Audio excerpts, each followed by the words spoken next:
उद्घाट्य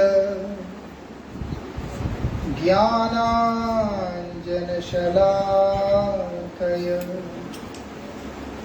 चक्षुरुन्मीलितं येन तस्मै श्री गुरवे नमः। नमः ॐ विष्णुपादाय श्रीगौरप्रियमूर्तये श्रीमती भक्तिवल्लभ तीर्थगोस्वामिने नमः। यतीन्द्रियनमस्तुभ्यं गौरकृष्णप्रियात्मने रूपानुगतिज्ञाय गुरुदेवाय ते नमः। पतितपावन परम करुणामय परमाराध्यतम श्रील गुरुदेव नित्य लीला प्रविष्टो विष्णुपाद परमहंस परिव्राजकाचार्य अष्टोत्तर शत श्रीमद् श्रील भक्ति वल्लभ तीर्थ गोस्वामी महाराज जी के अभय चरण असंख्य कोटि साष्टांग दंडवत प्रणाम करते हुए उनकी अहेतु की कृपा प्रार्थना करता हूँ। आज विशेष तिथि क्या है वो? श्री शिव चतुर्दशी तिथि। आज शिवरात्रि है, बहुत विशेष तिथि। हमारे शास्त्रों के अंतर्गत बड़ी अच्छी महिमा बतलाया गया है। हम लोग यहाँ पर परमाराध्य श्री गुरुदेव के मुखारविंद से जो महिमा को श्रवण करने को मिला उस पे चर्चा करेंगे। श्री गुरु महाराज जी बतलाते हैं आज के तिथि इतना विशेष है। एक शिकारी शिकार करता था जंगल के अंदर, उसको कुछ आता नहीं,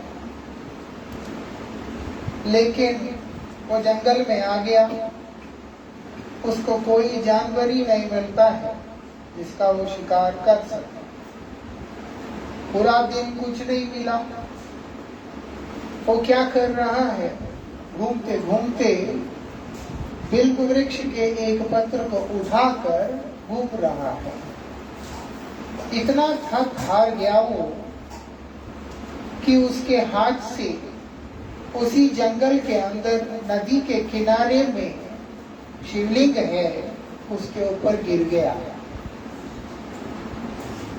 और इतना ही नहीं, थक हार के चल रहा है तो उसके सिर से जो जल है वो भी कुछ एक बूंद शिवलिंग पे गिर गया।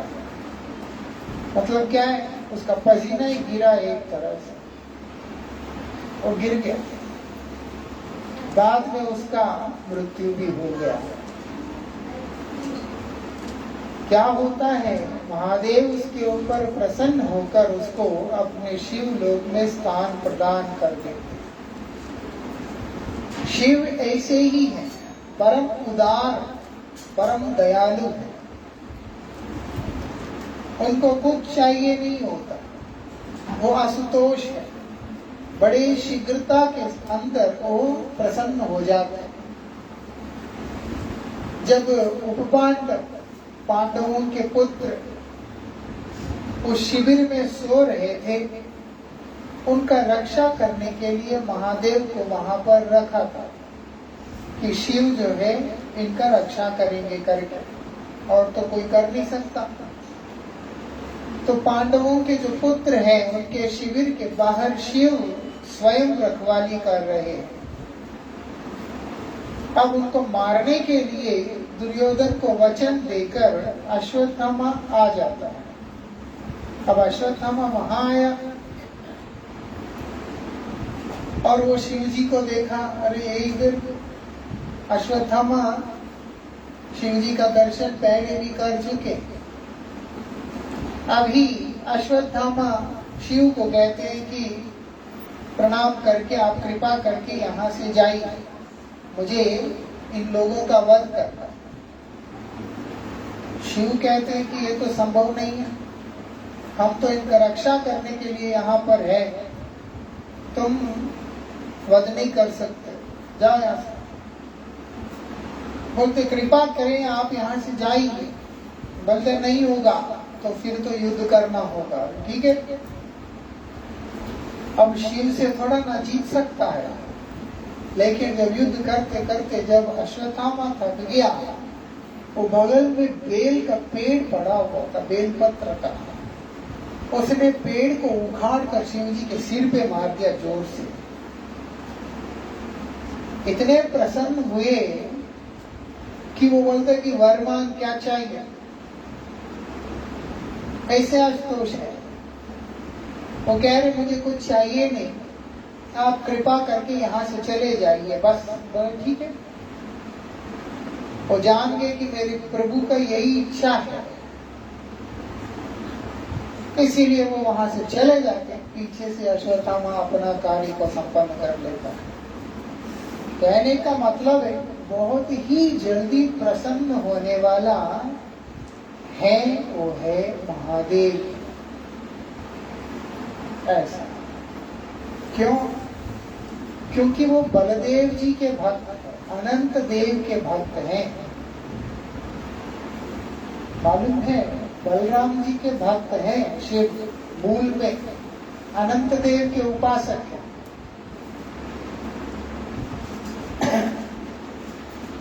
ऐसा है। और बलभद्र जो है स्वयं आशुतोष, वो बहुत जल्दी प्रसन्न हो जाते। इस कारण से बलदेव के जो अनुगत जन हैं, उनके परिकर, वो भी बहुत जल्दी प्रसन्न हो जाते। इसलिए गुरुदेव बहुत जल्दी प्रसन्न होते हैं, क्योंकि गुरुदेव कौन है? बलदेव जी का ही विस्तार है। उनको भी प्रसन्न करने में हमें कष्ट करना नहीं होता, वो आसानी से हो जाते। क्यों? बलदेव के अंश होने के कारण उनके गुण लेकर के प्रकट होते हैं। शिव वही उनके आराधना करने के कारण, उनके भक्त होने के कारण, उनके जैसे गुणों को ही लेकर के लीला करते हैं। इस जगत में गुणावतार के रूप में प्रकट हुए हैं भगवान ही।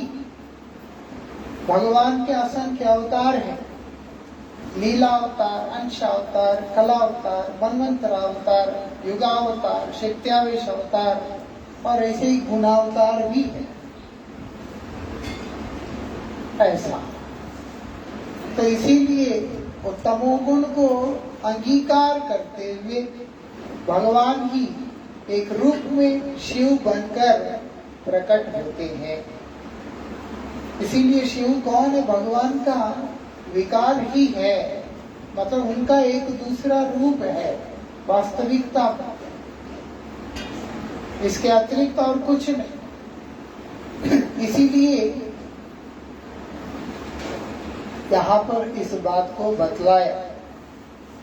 श्री गुरु महाराज जी बोलते हैं हम लोग शिवरात्रि को पालन करते हैं, शिव की आराधना करते हैं, उनका सेवा करते हैं।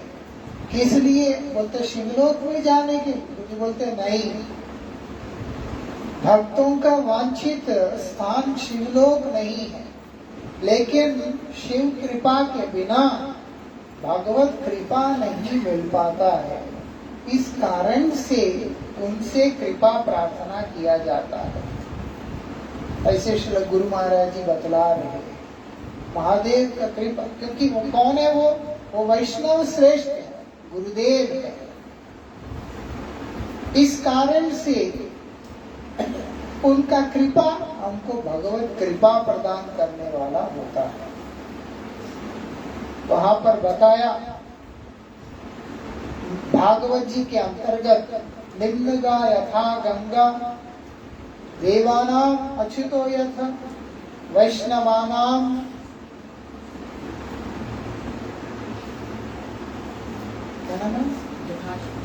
वैष्णवानाम यथाशम पुराणम च इदम तत्। ऐसा निम्न का मतलब क्या है?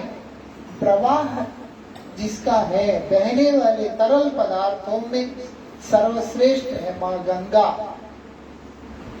ऐसा गंगा मैया सबसे श्रेष्ठ इस जगत में प्रकट है, जो पानी के अंदर।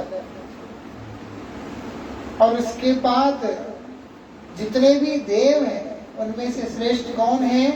बोलते हैं अच्युत।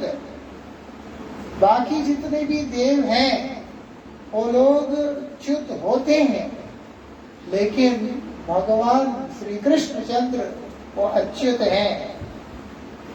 इसलिए बोलते देवानाम अच्युतो है। अच्युत शब्द जो है कृष्ण के लिए प्रयुक्त हुआ है। वो कभी स्खलित नहीं होते, उनका पतन नहीं होता, कुछ नहीं होता। और वैष्णवानाम इदम शब्द, शिव कौन है? वैष्णव श्रेष्ठ है। अगर वैष्णव शब्द का कोई अभी अर्थ निकलता है, भागवत जी में बताया वो शिव संबोधन है, शिव जी को संबोधन किया जाता है। और पुराण में कोई श्रेष्ठतम है बोलते वो यही है, श्रीमद् भागवत जी। जैसे पुराणों में भगवान की वांगमयी मूर्ति श्रीमद् भागवत जी विद्यमान है, कि उसी प्रकार से बोलते हैं वैष्णव में अग्रगण्य के रूप में स्वयं महादेव विद्यमान है। वैष्णव कृपा के बिना भगवत कृपा को लाभ कर पाना संभव पर है ही। गुरु कृपा के बिना कृष्ण कृपा को प्राप्त करना संभव ही नहीं। ऐसा श्री वैष्णव संप्रदाय के अंतर्गत माँ लक्ष्मी जी के धारा में, जो श्री वैष्णव संप्रदाय है, रामानुजाचार्य जी के धारा में जो वैष्णव होते हैं वो शिव मंदिर में कभी नहीं जाते, दर्शन करने के लिए नहीं जाते। उनका यहाँ तक है कि एक तरफ शेर आता है, दूसरे तरफ जो है शिव मंदिर है। बोलते हैं जरूरत पड़ा तो शेर का आहार बन जाना, लेकिन शिव मंदिर में नहीं जाना। ऐसा होता है। इतना खराब है उनका, इतने संकीर्ण है। ये अनन्यता का अभिव्यक्ति कि मेरा अगर कोई आश्रयदाता है, मेरा कोई रक्षक कोई है जिनके मैंने शरण में रहना है, वो केवल मेरे कृष्ण, मेरे प्रभु, मेरे नारायण के अतिरिक्त और कोई नहीं हो सकता। ये अभिप्राय है कि मैं जाऊंगा कहाँ? मेरे प्रभु के शरण में जाऊंगा, लेकिन और कहीं नहीं जाऊंगा। ऐसा भाव है। लेकिन हम लोग उसी वैष्णव भाव से जाते हैं, इसीलिए चलता है। लेकिन स्वतंत्र ईश्वर भाव से अगर हम भी जाने का प्रयास करते हैं, वो भी वास्तविकता में फलीभूत नहीं होगा। पद्म पुराण में ही बताते, शिव ब्रह्मादि देवताओं को स्वतंत्र ईश्वर के रूप में मानकर उनकी आराधना करना भी हरिपाद पद्म के अंदर अपराध ही होता है। एक लोग नहीं समझ पाते, उनको लगता है कि जो भक्त होते हैं वो देवताओं के विरोधी हैं। वास्तविकता में विरोधी नहीं है। क्या बता रहे हैं? स्वतंत्र ईश्वर का भाव के विरोधी है। अब दास को दास की जगह पर प्रभु संबोधन किया जाता है, प्रभु के भाव से देखा जाता है, वो कभी भी दास को सुख देगा नहीं। ऐसा सीधी सी बात है, वो उनको सुख नहीं देगा। इसलिए यहाँ पर बताया जितने भी देव कौन हैं, बोलते गोविंद के सेवक हैं, भगवान के सेवक हैं। और सेवक को हम लोग स्वामी संबोधन करते हैं, जब प्रभु संबोधन करते हैं तो उससे उनको सुख नहीं होगा, इसीलिए बोलते जाओ, लेकिन वहां पर वैष्णव भाव से जाना, भक्त भाव से जाओ, कोई मना नहीं। सभी देव जितने भी है भगवान के दास है, दासियां है, इसीलिए अगर भक्त भाव से उनके पास जाते, गुरु भाव से उनके पास जाते हैं और उनको प्रणाम इत्यादि करते हैं, सेवा करते हैं, तो हम लोगों को भगवत भक्ति प्राप्त होगी उनकी कृपा से। ऐसा वो लोग हमेशा, वो स्वयं हमेशा भगवत दर्शनों के लिए, भगवत सेवा के लिए उत्कंठित रहते, ललायित रहते, और अपने आप को भगवत कृपा से विमुख जब अनुभव करने लगते हैं तो दुखी होते। क्यों? वैष्णव श्रेष्ठ होने के कारण। अभी देखेंगे महादेव काशी के अंदर है, सुधन्व नाम का जो राजा है, वो क्या किया, तपस्या करके शिव को प्रसन्न किया और इच्छा प्रकट किया, मेरा इच्छा है। शिव बोलते क्या इच्छा? आशुतोष है, जल्दी प्रसन्न हो गए। मेरा इच्छा है कि प्रभु मैं द्वारिका पे आक्रमण करूं। तो बोलते द्वारिका पे आक्रमण करना चाहता है? बोलते हैं, बोलते करो। वो उधर से द्वारिका पे चढ़ाई करने पहुंच गया, पीछे से सुदर्शन चक्र आकर पूरा काशी जला दिया। काशी साधारण स्थान नहीं है, लोगों को नहीं पता। एक समय भारत के नक्शे में काशी था ही नहीं। क्यों? क्योंकि काशी भरत खंड का हिस्सा है, ऐसे शास्त्र नहीं मानते थे, जो इतिहासकार नहीं मानते थे। इसीलिए वो लोग उस एरिया को मार्क ही नहीं किया कि भारत का हिस्सा है। श्रील प्रभुपाद भक्ति सिद्धांत सरस्वती गोस्वामी ठाकुर जी ने कहा था कि गंधर्वी का गिरधारी जी जहाँ पर है, जहाँ पर ठाकुर जी विराजमान है, वो बोलते वो इस संसार के, इस जगत का हिस्सा है ही नहीं। कोई सोचे तो कलकत्ता का हिस्सा है, दिल्ली का हिस्सा है, मुंबई का हिस्सा है, होते ना, वो तो गोलोक वृंदावन भगवान का नित्य धाम। ये हम जैसे सुन रहे हैं गुरुवर्गों से, लेकिन पूर्व काल में काशी के लिए ये एप्लीकेबल था। ऐसा स्थान है, शिव स्थान, सर्वश्रेष्ठ स्थान। और सुदर्शन जाके उसको जलाया, जल के खाक हो गया। अब गुस्सा आ गया शिव को। वो क्या करते, सुदर्शन से लड़ाई करने चलते। जब लड़ाई करते हैं सुदर्शन से तो कैसे जीतेंगे, नहीं जीत सकते। जब हार गए तब भगवान के चरणों में आके प्रार्थना करते हैं कि आपके सेवा के बिना, केवल तमोगुण के आश्रय को लेकर के रहने के कारण मेरे अंदर ये विपर्य बुद्धि आया, इसीलिए आप कृपा करके मुझे अपने श्री चरणों में रखें। तो कहाँ रहेगा? तब जाकर के वो भुवनेश्वर के अंदर रहने लगे। उसका नाम एकाम्र कानन था।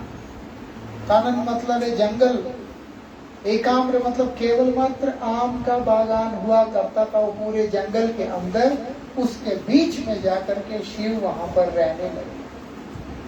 उसके नजदीक में कृष्ण बलदेव का मंदिर, जो कि अनंत वासुदेव के रूप में था, बाद में माँ सुभद्रा को वहां प्रकट किया। पहले तो केवल अनंत वासुदेव ही थे, मतलब भगवान अनंत देव बलदेव और भगवान श्री कृष्ण वहां रह के उनका प्रसाद पाकर लिंगराज बन के वहीं पर रहने लगे थे। शिव वैष्णव हमेशा भगवान के सामने, उन्हीं की सेवा में रहना पसंद करते हैं। ये उनकी विशेषता है, उनकी विशेषता। और भगवान का नाम सुनने से उसी से विभोर हो जाते हैं।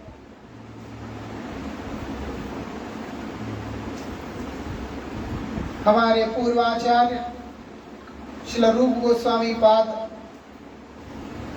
जो नाम की महिमा को वर्णन करते हैं, उसके अंतर्गत जो अष्टम श्लोक है उसमें बतला रहे हैं, जब नारद गोस्वामी के मुख से भगवान का दिव्य नाम श्रवण किया, शिव ने विचलित हो गए बिल्कुल। क्या करते हैं, नारद को पकड़ लिया जोर से, और उसके बाद भरा हुआ प्रेम भरा हुआ हृदय से अश्रुपात करने लगे। ऐसा उनके आंखों से पानी आ गया प्रभु का नाम नारद के मुख से सुनकर। ऐसा है शिव।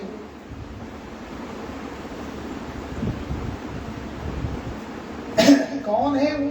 शास्त्र कहते हैं वैष्णव श्रेष्ठ है, वैष्णवानाम यथाशम, वैष्णव में श्रेष्ठ है, अग्रगण्य है, शिव है। ऐसे भागवत जी बतला रहे। भगवान की वाङ्मयी मूर्ति भागवत जिस प्रकार से सर्वश्रेष्ठ है, इसी प्रकार वैष्णव में श्रेष्ठ शिव है। ऐसे शास्त्रों ने निर्णय किया। और क्या बतला रहे यहाँ पर परमाराध्य श्री गुरुदेव, यहाँ पर बतला रहे हैं वही शिव क्या करते हैं, हर जगह पर रहकर भगवान की लीला को पुष्ट करते हैं, दर्शन करते हैं और भगवत लीला भूमि के रक्षा करते हैं। कैसे? क्षेत्रपाल बनकर, और क्षेत्रपाल बनके उस स्थान की सेवा करते, रक्षा करते। यहाँ पर बताया जब हम लोग ब्रजमंडल परिक्रमा करते हैं अथवा नवद्वीप धाम की परिक्रमा करते हैं, है ना, या पुरुषोत्तम धाम आदि के दर्शन के लिए जाते हैं, तो सर्वत्र हम लोगों को शिव ही शिव दिखाई देते हैं।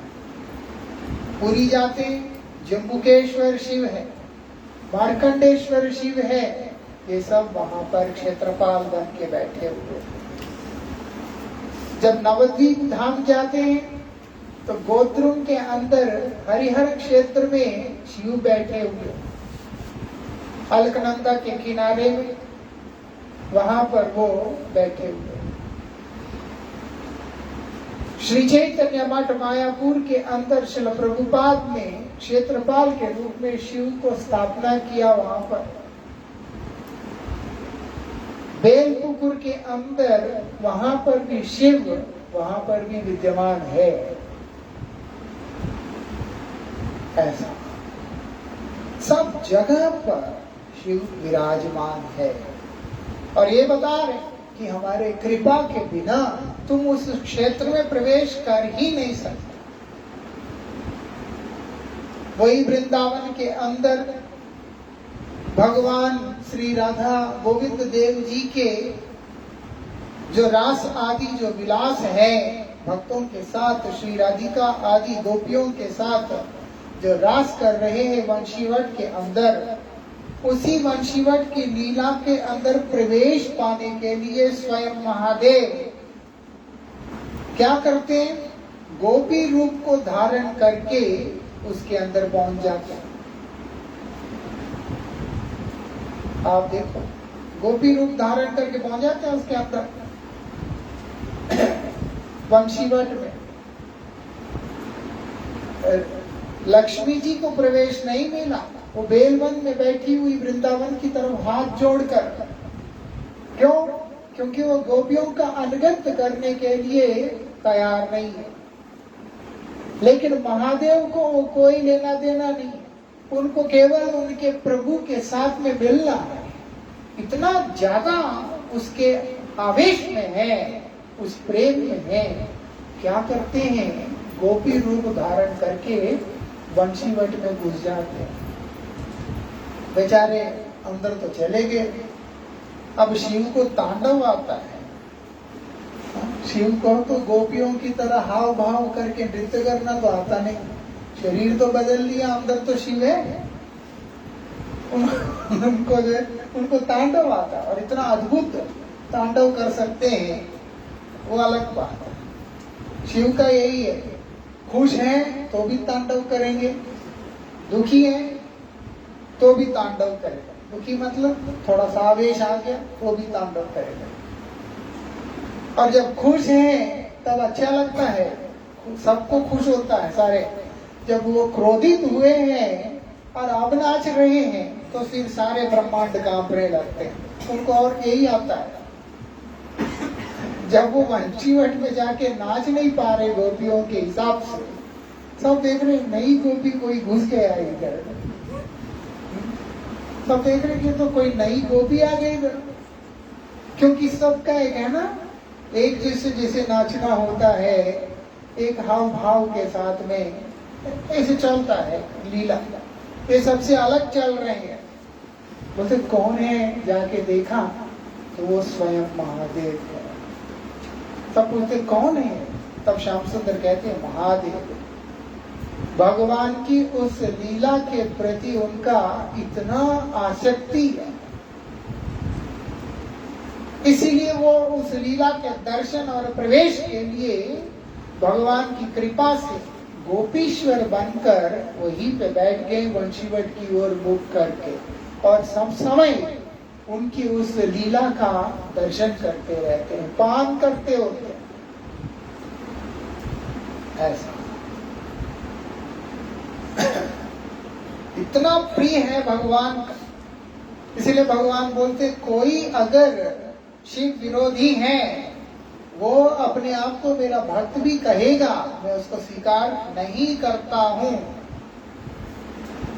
कोई अगर बोलेगा कि मैं भगवान का भक्त हूं, लेकिन वो शिवद्रोही है, तो भगवान उसको स्वीकार नहीं करते हैं, उनको नहीं पसंद। बोले जाओ, ऐसा इतना प्रिय है भगवान को महादेव। और वही महादेव मथुरा मंडल की रक्षा कर रहे हैं, पिपलेश्वर महादेव बनकर, गोकर्णेश्वर महादेव बनकर, श्रीरंगेश्वर महादेव बनकर, भूतेश्वर महादेव बनकर मथुरापुरी की चारों तरफ से रक्षा कर रहे हैं। ऐसा, या यूं कहें वहां पर रह के श्याम सुंदर की सारी लीलाओं को बहुत ध्यान से दर्शन कर रहे हैं। जहां भगवान है वहां पर उन्होंने रहना है। गोकुल में चिंताहरण महादेव बन के रह रहे हैं। ऐसा, गोवर्धन में चक्रेश्वर महादेव बन करके रह रहे हैं, बाद में वो चकलेश्वर हो गया। ऐसा, वो मानसी गंगा के तट पे रहते हैं वहां पर। ऐसा है शिव। इसीलिए शिव कृपा से श्याम सुंदर का कृपा मिलता है। जो कोई भी व्यक्ति निष्कपटता से महादेव की आराधना करता है तो उसको भगवान का भक्ति लाभ होता है। यही विशेषता, भगवान का भक्ति लाभ। हम लोग जानते हैं, हमारे महान भक्त हुए श्री नरसिंह मेहता, उनका नाम सब जानते हैं बोलकर। नहीं तो हमारे और भी अनेक आचार्य हुए जिन लोगों ने शिव कृपा से श्याम सुंदर का कृपा को लाभ किया।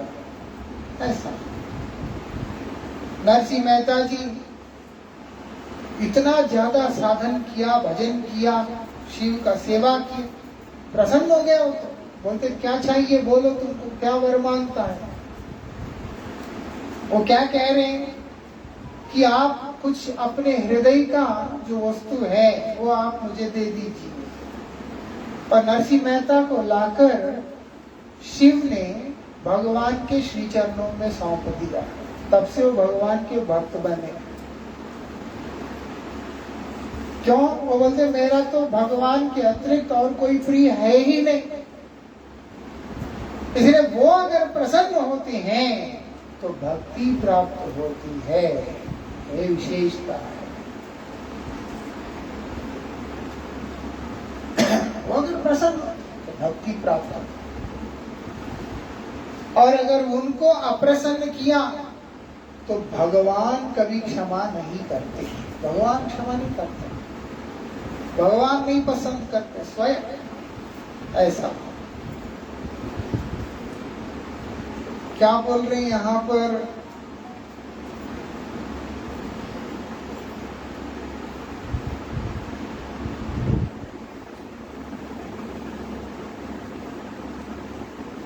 गुरुजी बोलते हैं यहाँ पर, इस मौके को हमें कभी भी नहीं गंवाना चाहिए। इसको हमें कभी भी गंवाना नहीं चाहिए। यहाँ पर क्या बोला जा रहा है? हमें क्या करना है? उनके चरणों में प्रार्थना करना चाहिए। हम देखा शुरू में जब शिवरात्रि का दिन होता था, मठ के अंदर आने के बाद जब मैं घर में रहता था, शिवरात्रि के दिन लगभग पूरा दिन रुद्राभिषेक वगैरह सब करता था। जो लोग करते थे, जो ब्राह्मण लोग करते थे, उनके साथ रहता था। मुझे तो ज्यादा मंत्र आते नहीं थे। मेरा काम था नारियल तोड़ तोड़ के शिवलिंग में डालना। वहाँ एक हर मंदिर में साउथ में रेल पटरी के जैसा गाटर का टुकड़ा रहता है। वो नारियल बहुत होते हैं, तो नारियल मंदिर में लेके आते हैं, तो उसको तोड़कर वो लोग क्या करते हैं, देवता को भोग वगैरह देकर प्रसाद जो है भक्तों को बांट देते हैं। बहुत नारियल होते हैं, वहाँ ऐसा चलता है। मैं शिवरात्रि के दिन मैं मंदिर में रहता था और मेरा काम यही होता था कि मैं उधर बैठ के, हजारों नारियल आते थे, एक दो नहीं हजारों में, पूरा दिन चलता होता। वहाँ बैठो, थोड़ो नारियल डालो। एक टाइम में तो ये बाजू दुख जाता था पूरा। वो लोग रुद्राभिषेक कर रहे हैं, पूरा दिन कर रहे हैं, 10 बार कर रहे हैं, जितने बार भी कर रहे हैं। मैं यही मेरा काम था। नहीं तो दूध डालो, नारियल डालो, अभिषेक वगैरह करते रहो। ऐसा तो जो हो, क्या बोलते हैं यहाँ पर, तुम कह रहे थे सबसे पहले? हाँ, मठ के अंदर, माफ कीजिएगा थोड़ा सा उड़ जाता है अंदर से। मठ के अंदर आने के बाद शिवरात्रि के दिन परम पूज्य भक्ति सर्वश्रेष्ठ निष्किंचन गोसाई महाराज जी के अनुगत्य में हम लोग कीर्तन करते करते शिव मंदिर में गए। मुझे तो कुछ पता नहीं, नया था, सब देख रहा था मैं। क्या करते हैं वो, ठाकुर जी का प्रसाद एक बाल्टी में भर के लेके गए। सुबह भगवान का पूजा करने के बाद बाल्टी में भर के लेके गए। फिर पूजा के सारा सामान, आरती इत्यादि सब लेके गए, बेल पत्ते लेके गए, जनेऊ वगैरह सब लेके गए। और उसके बाद वो सब वहाँ पर अर्पण कर रहे हैं, गंगा जल आदि डाल रहे हैं। सारा कुछ करने के बाद प्रसाद भगवान का शिव को अर्पण करके फिर उसके बाद वहाँ से कीर्तन करते करते मठ में वापस आ। इसके बीच में क्या कर रहे हैं, कीर्तन कर रहे हैं। क्या गा रहे हैं? ओ हे वैष्णव ठाकुर दयार सागर एदा से करुणा कर। तब तो बंगला नहीं आता था, ठीक से समझ में भी नहीं आता था। जब समझ में भी आने लगा, मैं सोचता था कि ये क्या तरीका होता होगा पूजा करने का, क्योंकि हम तो उस स्थान से आए जहाँ पर रुद्री पाठ होता है, इतने सारे मंत्र होते हैं, उसको बोलते नमकम चमकम, ये वो बहुत सारी चीजें होते हैं। वो लोग तो पुरुषोक्त आदि मंत्र भी जो है वहाँ पर के साथ में आराधना करते हैं।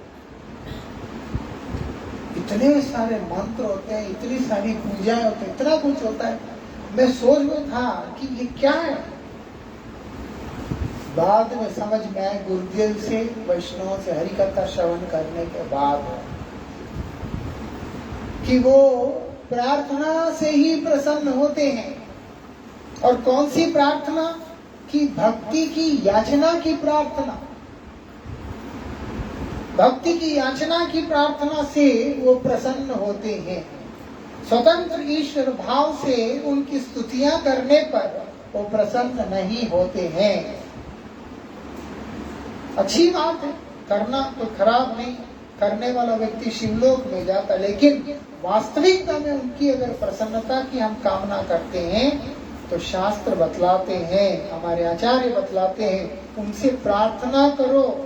ये कीर्तन वही प्रार्थना कर रहा है। क्या बोल रहे हैं? एकाकी अमार नाही पाए बल, मैं अकेला हूँ, एकाकी हूँ, और मेरे शरीर, मेरे जीवन में कोई ताकत नहीं है, बल नहीं है, कुछ भी नहीं है, मैं अकेला क्या कर लूंगा। तो इसीलिए तो प्रार्थना है, हे नाथ तुम्हें कृपा करिए, आप दया करके मुझे क्या है, कृष्ण नाम का धन प्रदान करें। ऐसा देह कृष्ण नाम, हे नाथ आप हैं तो आप कृपा करके मुझे कृष्ण धन दे दीजिए, कृष्ण भक्ति दे दीजिए, और कुछ चाहिए नहीं, मैं और कुछ नहीं मांगता। तब जाकर के वो प्रसन्न होते हैं। नारद गोस्वामी, जबकि शिव ने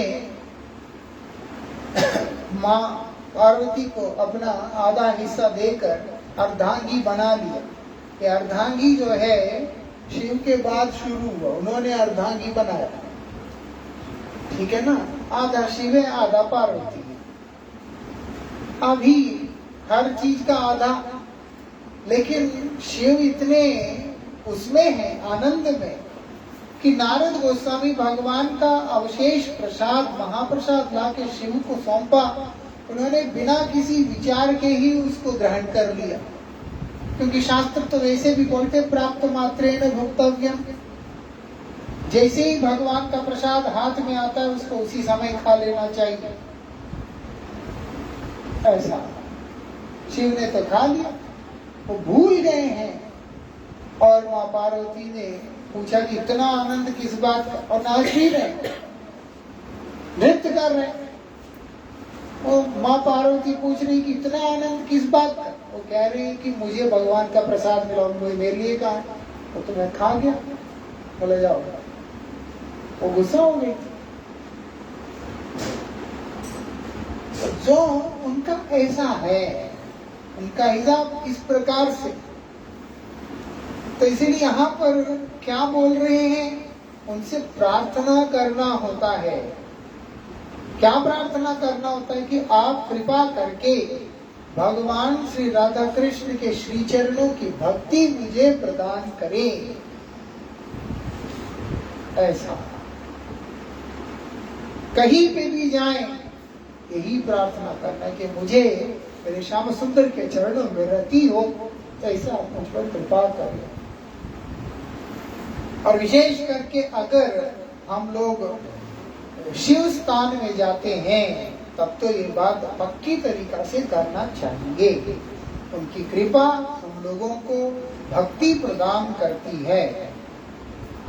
यहाँ पर बोल रहे हैं श्री गुरु महाराज जी, वो बोलते हैं कि उनको शिवलिंग के ऊपर गंगा जल और बिल्वपत्र आदि देकर उनसे प्रार्थना करने का हम लोग प्रयास करेंगे, और भगवान का जो प्रसाद है वो उनको प्रदान करेंगे, क्योंकि शिव केवल भगवत प्रसाद ही ग्रहण करते हैं।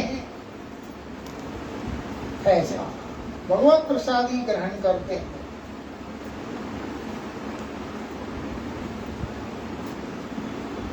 गुरु महाराज जी यहाँ पर बतला रहे हैं, अगर शिव प्रसन्न होते हैं तो भगवान भी शीघ्रता के साथ प्रसन्न हो जाते हैं, भगवान खुश हो जाते हैं बहुत जल्दी।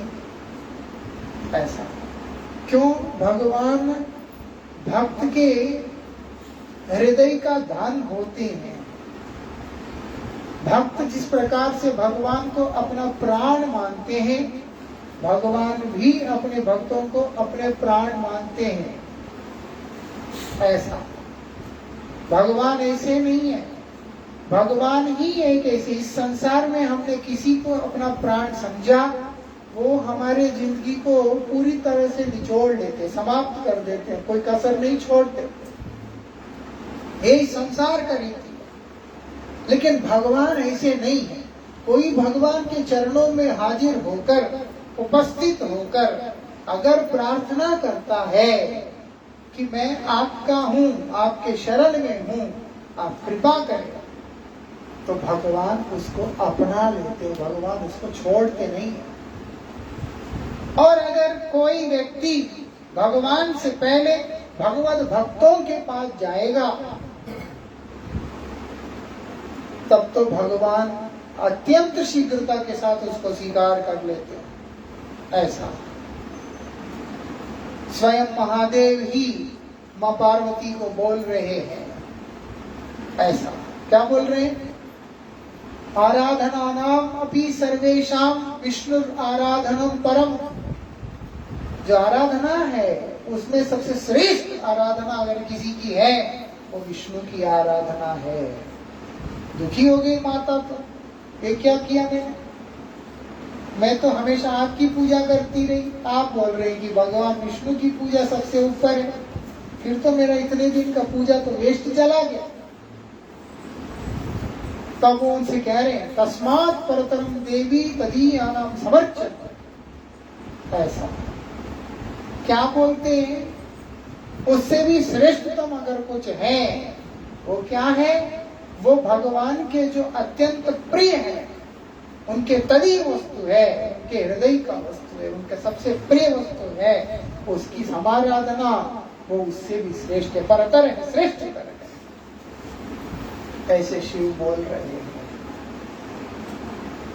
मालूम है?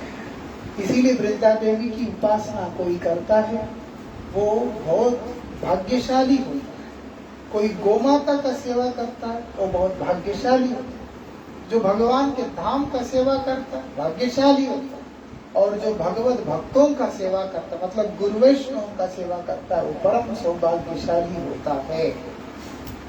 ऐसा शिव हमारे गुरु रूप से हैं, वैष्णव रूप से हैं।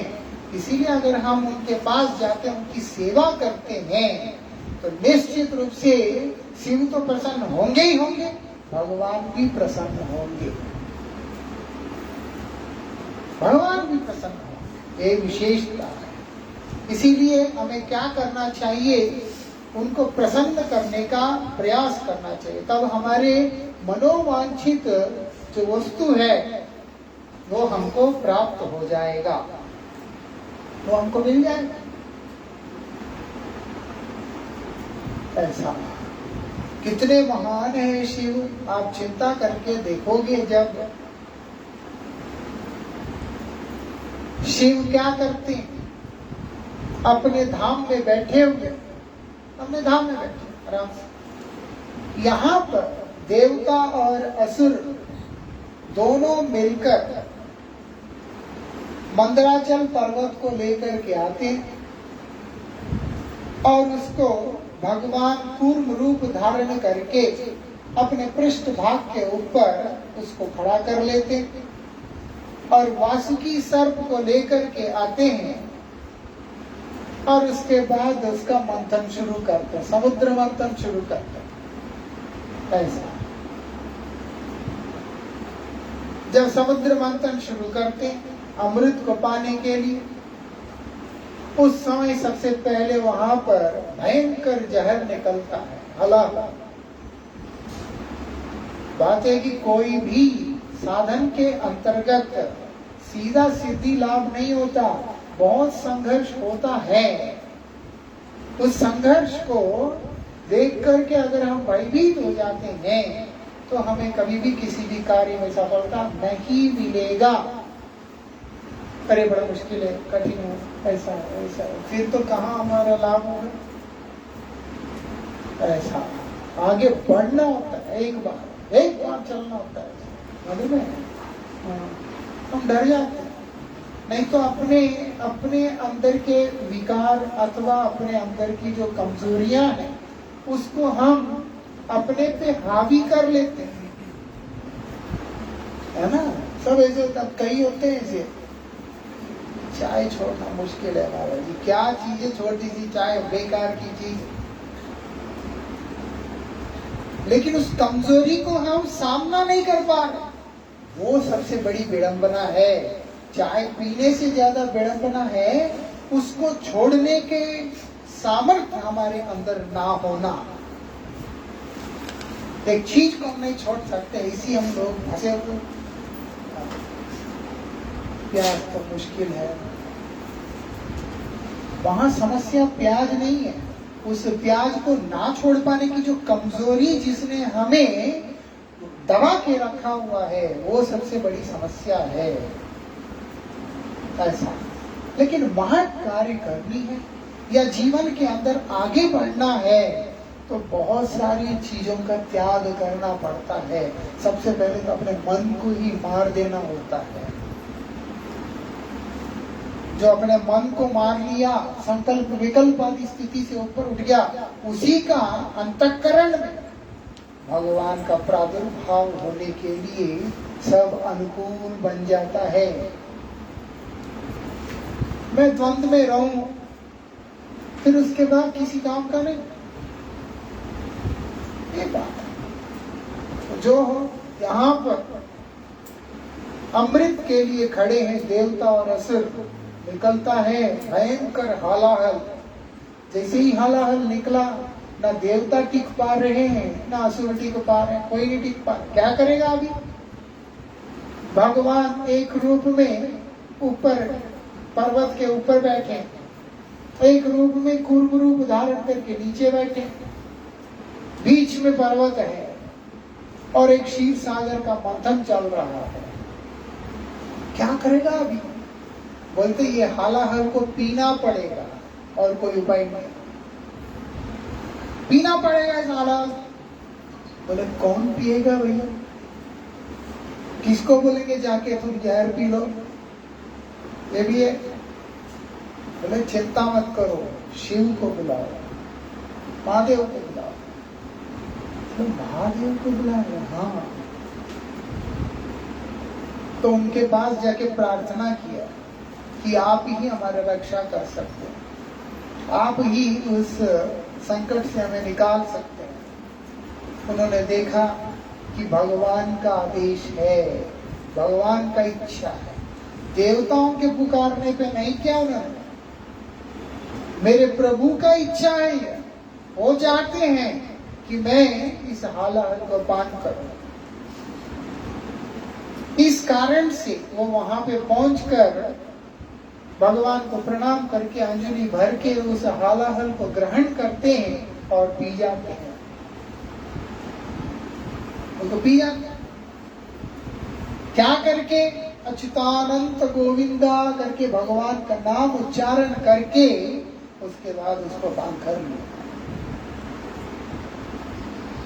और करने के बाद यहां लाने के बाद नीचे नहीं लेके जाते।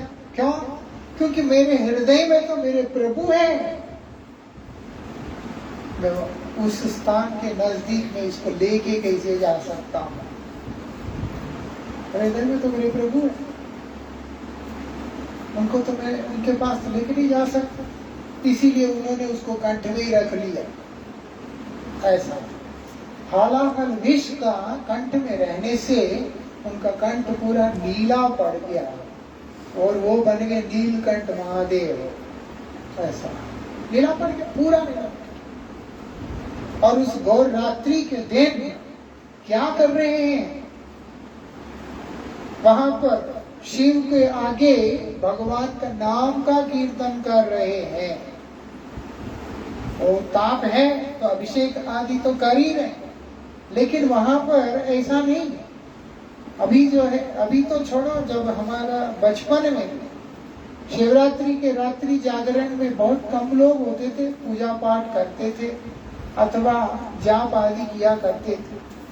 बहुत सारे लोग, जब से केबल टीवी आया था 2-3 सिनेमा चलते थे रात भर, क्योंकि जागरण करना, तो 2-3 सिनेमा चलते थे। केबल टीवी आया और उस समय तो अलग अलग एरिया का अलग अलग लोकल केबल था, वो है ना, लोकल केबल चैनल था। तो वो लोग पहले जा के अपने पसंद के सिनेमा चलाने के लिए बोलकर लग देते थे और पूरा रात आराम से सिनेमा देख रहे हैं। सुबह जाके कोई कुआं में नहाता है, कोई नदी में नहाता है, कोई समुद्र में नहाता है, कोई बाथरूम में नहाता है, और उसका शिवरात्रि हो गया। ऐसा पाली में ऐसा होता था, सिनेमा देखते थे लोग को, वो रात्रि जागरण है। लेकिन उस समय ऐसा नहीं था।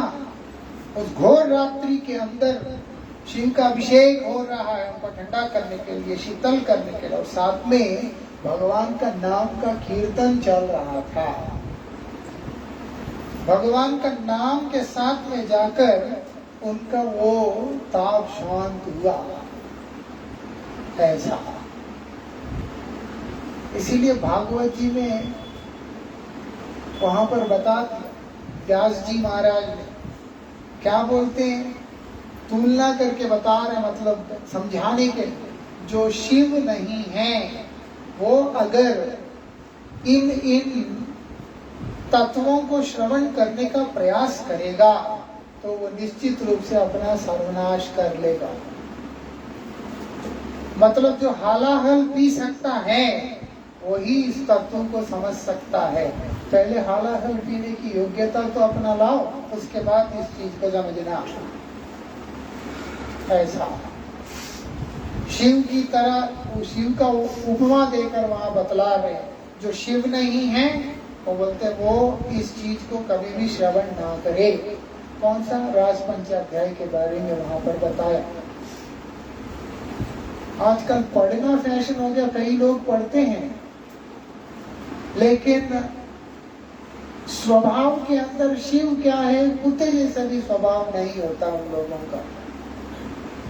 इसलिए राधा कृष्ण की लीलाओं को बड़े ही हल्के भाव में ले लेते हैं। जहर पीने के बाद भी मरे नहीं, और जहर पी के उसको हजम करना इतना सामर्थ्य जिसमें है, वही व्यक्ति उसका अधिकारी है, ऐसे शास्त्र बतला रहे। और कोई अधिकारी नहीं है। कोई भी सोच ले कि इसको मैं पढ़ूंगा तो अपने आप वो योग्यता आएगी, ऐसा। शादी करने के बाद पति पत्नी को किस प्रकार से एकांत में मिलना होता है, कोई सिखाता है? वो तो बेवकूफ लोगों का एक विचारधारा है, ऐसा। एक प्रेम का अभिव्यक्ति जो है एक विकार के रूप में परिवर्तित होकर अपने आप जो है वो जो भी कार्य होता है सृष्टि का उसको करा देता है, कोई शिक्षा नहीं देता वहां पर। इसलिए हमें राधा कृष्ण की उन एकांतिक लीलाओं का चिंतन करके अपना जिंदगी को पथभ्रष्ट करने की आवश्यकता नहीं है। जो हो, कहने का मतलब शिव होगा तो सब हजम होगा, शिव नहीं होगा तो हजम नहीं हो सकता है। ऐसे हैं शिव, और वो अगर प्रसन्न होंगे तो क्या होता है, तो हमारे मनोवांछित अभीष्ट है वो पूर्ण हो जाता है। क्यों? कृष्ण से तुम्हार भगवान कौन है? कृष्ण के हैं। भगवान कौन है? शिव के, वैष्णव के, गुरुदेव। इसीलिए मतलब कृष्ण दीते पार, आप ही कृष्ण को देने में समर्थ है। आपकी शक्ति है भगवान को देने का सामर्थ्य आप में और किसी में है नहीं। पितामह भीष्म भी मृतशैया के ऊपर लेट के सबको आशीर्वाद देते हैं और अर्जुन को हाथ जोड़ के बोलते कि ये कृष्ण तुम मुझको दे दो, क्योंकि तुम ही कृष्ण को मुझे दे सकते हो हे अर्जुन। ऐसा अपने आप को कुंती पुत्र अर्जुन ना होने का मन के अंदर एक पीड़ा उसके अंदर देखा गया। क्यों? क्योंकि अर्जुन के ही कृष्ण है, ऐसा भाव है वहां पर। उनसे प्रार्थना कर दे दो मुझे। ऐसा, ऐसे ही शिव है, आशुतोष जो मांगे वो मिल जाएगा। अगर वही उनका प्रसन्न करते हैं तो सर्वनाश हो जाता है। चलो गुरु महाराज जी यहाँ पर दक्ष प्रजापति की कथा को हम लोगों के मंगल के लिए बतला रहे हैं। क्या बोलते हैं, स्वयंभू मनु जो है, उनकी जो पुत्री है दक्ष प्रजापति के साथ में शादी दे दिया, प्रसूति नाम की कन्या। और उनके क्या हुआ, 16 कन्याएं हुआ। उनमें से सबसे छोटी है, उनका नाम है सती। जो सबसे छोटी कन्या, उनका नाम सती। अभी दक्ष को प्रजापति बना दिया, सबसे बड़ा बना दिया। कई बार ऐसे होता, अधिकार एक ऐसी चीज होता है वो व्यक्ति का जो है ना बुद्धि भ्रष्ट कर देता है। अधिकार, प्रशंसा इत्यादि जो है बड़ा खराब होता है। अनावश्यक प्रशंसा, अनावश्यक अधिकार आदि देने से निश्चित रूप से अनर्थ सृष्टि कर देता है। ऐसा, इसीलिए यहाँ पर दक्ष प्रजापति जो है उन्होंने क्या किया,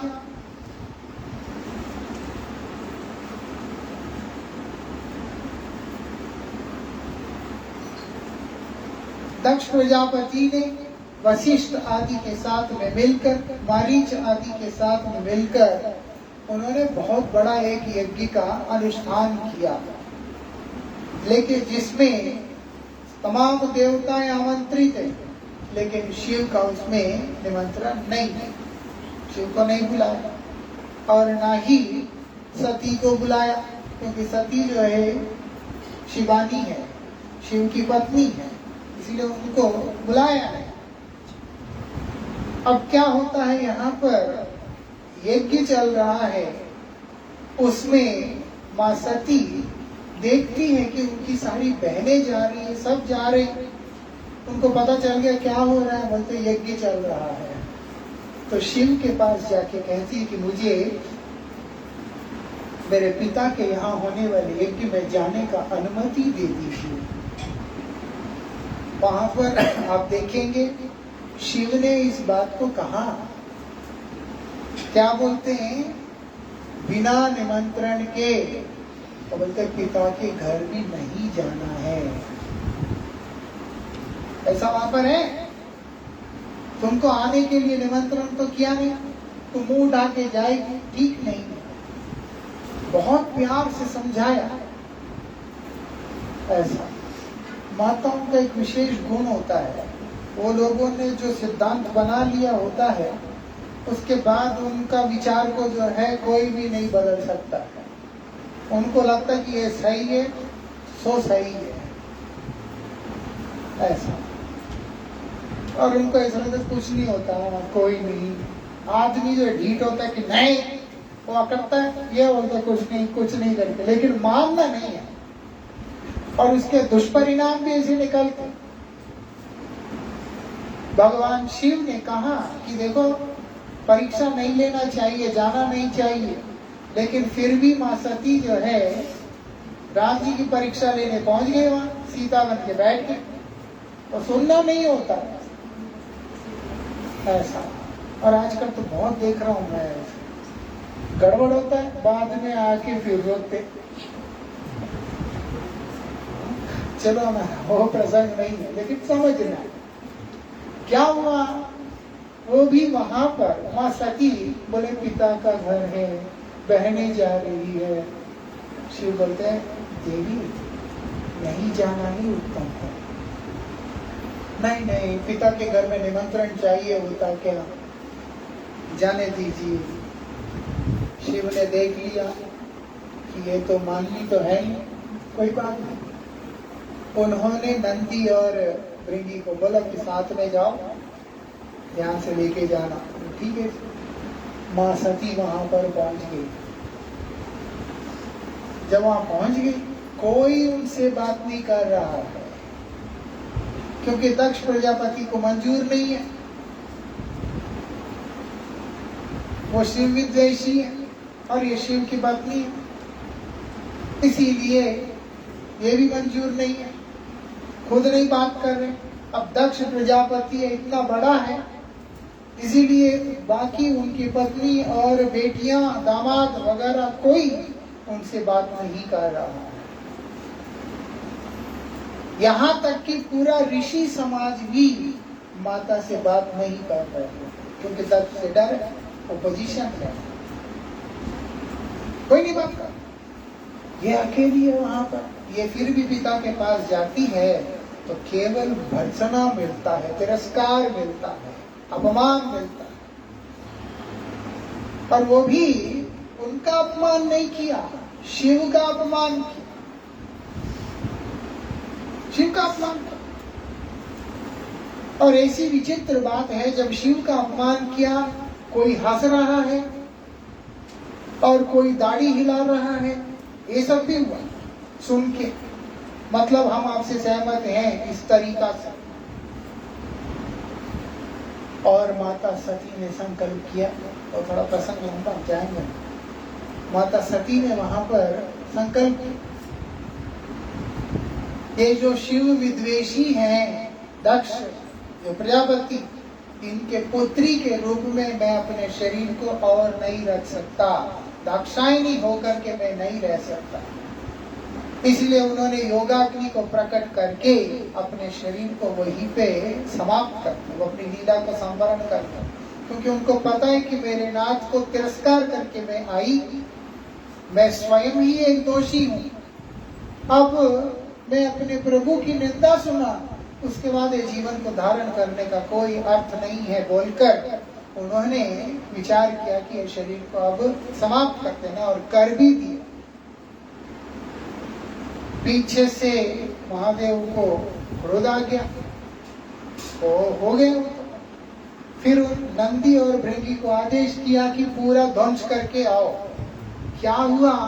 दक्ष एक के ध्वंस हो गया। जो ऐसे आंख बढ़ा करके देख रहा था शिव का निंदा, उसके आंख उखाड़ दिया। जो दांत दिखा के हंस रहा था उसके दांत फोड़ दिया।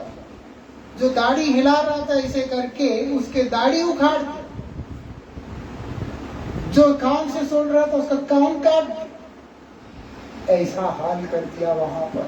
और शेष में दक्ष प्रजापति का गर्दन को काट करके फेंक दिया, मर गया दक्ष प्रजापति। फिर शिव ने कृपा किया, तब जाकर के उनको जीवन दान मिला है। भगवान की कृपा से मिला, लेकिन शिव का इच्छा से भगवान ने कृपा करके जीवन दान दिया। तब जाकर के दक्ष प्रजापति ठीक हुआ। लेकिन हुआ कैसे? बकरी का गर्दन लगाया उधर, बकरी का गर्दन उनको वहां पर लगा के जीवित किया था।